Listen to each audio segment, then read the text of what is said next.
Eu já gravei uns vídeos aqui falando a respeito de testemunhas que mentem em seus depoimentos e isso prejudica o servidor público, né?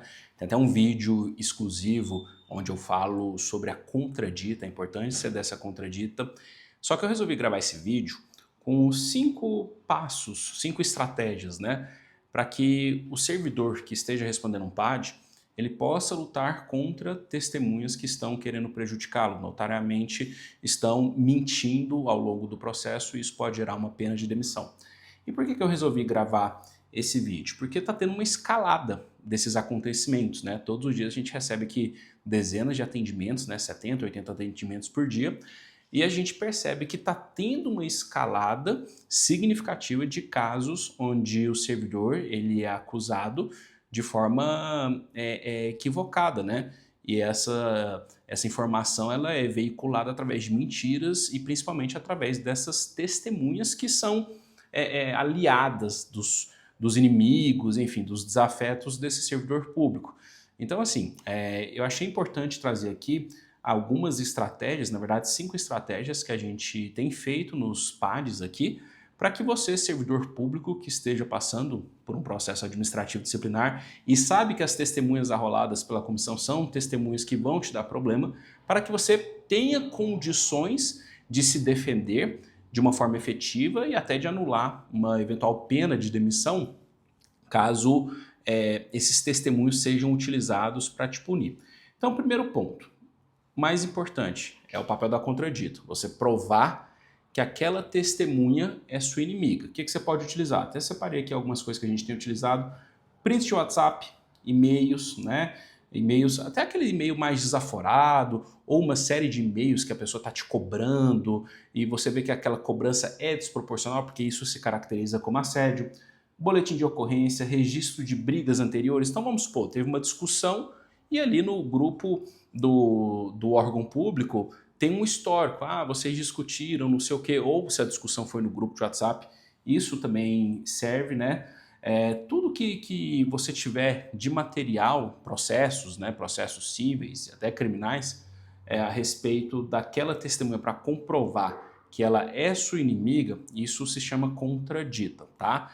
E é importante você enviar esses documentos antes da oitiva dessa pessoa, para que a comissão faça a deliberação, claro, se houver tempo hábil, né? Faça a deliberação a respeito daqueles documentos. Qual que é a vantagem aqui da contradita? O testemunho da pessoa ela perde força, porque existe um grau comprovado de parcialidade que ela tem interesse em te prejudicar. E esse testemunho, dependendo do que ela fala, pode ser até ignorado, né? Então a contradita é um elemento muito importante. Agora o segundo, vamos supor que não deu certo a contradita, a testemunha foi ouvida e mesmo que tenha sido ouvida na condição de informante porque deu certo a contradita, mas ela começou a mentir, mesmo assim ela está mentindo, falando. Qual que é o seu papel aqui? Provar que a testemunha mentiu. Você tem 2 formas de fazer isso daqui. Primeiro, através de documentos, né? Por isso que o órgão público tem que estar tudo documentado. E-mail, WhatsApp.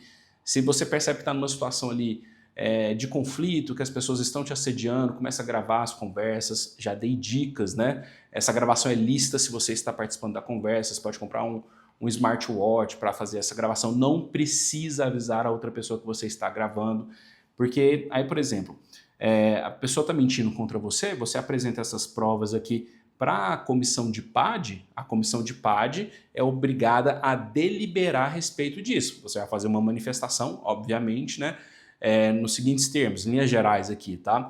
A testemunha falou que aconteceu A, né, o fato A, e o responsável foi o servidor B. E aí o servidor ele tem provas documentais, ou em vídeo, ou em áudio, que não foi ele. Ele vai peticionar, antes de encerrar a fase instrutória, tá? Muito cuidado. Ele vai peticionar provando, fala, olha, de acordo com o depoimento do fulano de tal, no minuto tal, geralmente são gravados esses depoimentos, ele falou isso que eu fiz, mas esse documento prova o contrário.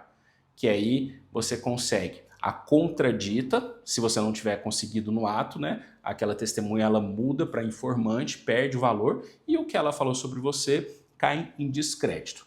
Agora, se o negócio está ficando feio pro seu lado, tá? Você está vendo ali que está escalando, o risco está alto, as pessoas querem sua cabeça. Um ponto que a gente tem utilizado aqui é a denúncia junto ao Ministério Público. Por quê? A mentira, além de ser antiético, obviamente, mas a mentira em um processo administrativo disciplinar, quando a gente fala de servidor público que está depondo, ela é crime, é falso testemunho. Está previsto lá no artigo 342 do Código Penal. E por que o Ministério Público? Porque o crime de falso testemunho é uma ação penal pública incondicionada, ou seja, não existe condições para que o poder público atue como a pessoa entre aspas, tá? A pessoa que vai processar aquele servidor por ter mentido. E aí, comprovado por A mais B que houve a mentira, isso serve como prova, inclusive, para você ser safado do PAD, tá? Então é importante essa denúncia ao Ministério Público. Obviamente, você tem que levar os elementos de prova junto ao Ministério Público para que eles possam tomar as medidas cabíveis. Outro ponto, você pode entrar com ação de danos morais, tá? E é uma ação cível. E aí não cabe a intervenção do Ministério Público, você vai ter que ver com o seu advogado para ele entrar com uma ação de danos morais. E aqui eu já te falo, sendo bem realista, financeiramente não vai dar muito dinheiro, tá? 2 mil, 5 mil de danos morais, se muito, e ainda vai demorar para receber. O ponto é que, por que essa ação de dano moral aqui ela é tão estratégica? Se você é condenado no PAD, no relatório final da comissão, tem entre os elementos de prova aquele depoimento que foi levado em consideração, você consegue uma condenação no cível de dano moral porque aquela testemunha mentiu, isso serve como uma prova muito forte para você anular uma pena de demissão. Muito forte mesmo. Por quê? Quando o juiz for fazer o controle de legalidade daquele processo disciplinar, da sua pena, né, ele vai ver que um outro juiz da vara cível já fez uma atuação, já fez toda a análise daquele processo e viu que a testemunha mentiu. E você foi indenizado por isso. O juiz, quando recebe esse tipo de PAD e tem uma condenação ali, ele vai olhar com outros olhos. Falar, opa, peraí, deixa eu dar uma olhada aqui. Tem uma ação cível, a testemunha foi condenada em danos morais, está comprovado aqui que ela mentiu.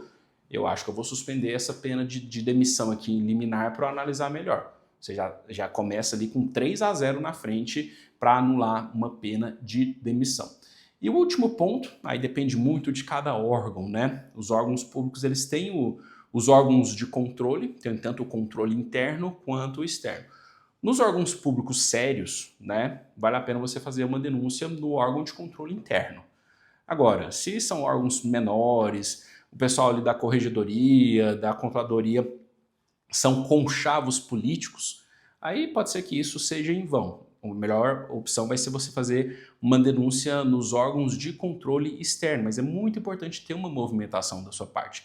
Recentemente, não vou falar o órgão, mas um órgão federal, a gente conseguiu isso.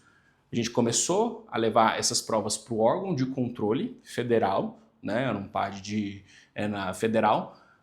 A pessoa que não parava de denunciar a nossa cliente, ela agora está respondendo o PAD. A gente conseguiu o arquivamento, eram 2 processos disciplinares contra a nossa cliente, uma sindicância e um processo administrativo disciplinar. Provamos várias vezes que essa pessoa está mentindo, o denunciante, e provamos, inclusive, que ele já teve um boletim de ocorrência muito sério, mais ou menos relacionado ao fato que está acontecendo. Não posso entrar em mais detalhes porque é sigiloso.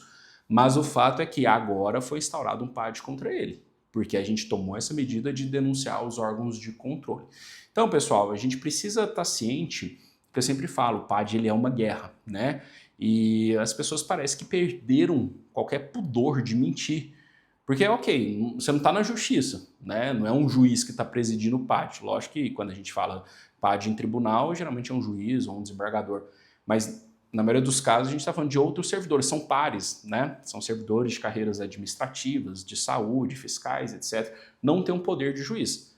Mas a pessoa mentir descaradamente, sem qualquer temor em relação a isso, é porque os servidores não tomam as atitudes que precisam tomar. Porque isso daqui, essas 5 estratégias, quando elas estão alinhadas e bem feitas, ela te resguarda e serve como exemplo. Porque aí, vamos supor, a pessoa quer te sacanear de novo, ela vai pensar 50 vezes antes de mentir. Porque ela fala, opa, o cara já foi no Ministério Público, eu fui condenado criminalmente, tive que pagar multa, tive que pagar a cesta básica, prestar serviço social, fui condenado em 5 mil de dano moral. As pessoas vão pensar bastante antes de apontar o dedo e mentir contra você, tá bom? Então, infelizmente, essa é a realidade hoje da administração pública. A gente tem muitos PADs de cunho persecutório e que as testemunhas estão mentindo cada vez mais, por isso que eu sempre falo para as pessoas que entram em contato, né? Participem de todas as oitivas, gravem todas as oitivas. Oitiva é uma parte muito estratégica para a sua defesa e não dá para deixar as testemunhas livres para falar o que elas bem entenderem, para mentir, para ficar ali colocando em risco o seu cargo público.